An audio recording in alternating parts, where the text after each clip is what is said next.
Top 10 pinakamagaling na male singers.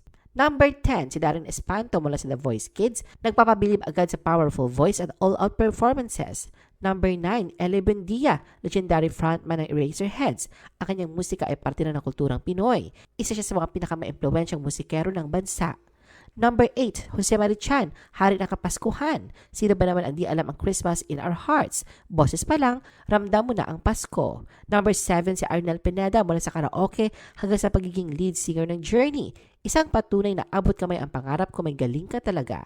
Number 6, si Bambo mula River Maya hanggang solo career, si Bambo ay rock royalty sa sariling bansa. Number 5, si Eric Santos, Prince of Pop ng Pinas mula Star in a Million hanggang sa hit na I'll Never Go, tunay siyang ballad king.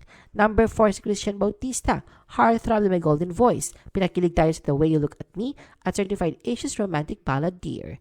Number 3, si Ogie Alcacid, singer-songwriter, comedian, actor, kompleto. Over 30 years sa showbiz at hindi pa rin kumukupas. Number 2, si Martin Rivera, ang concert king. Ang kanyang mga awitin ay isa sa mga pinapakinggan kahit hanggang ngayon.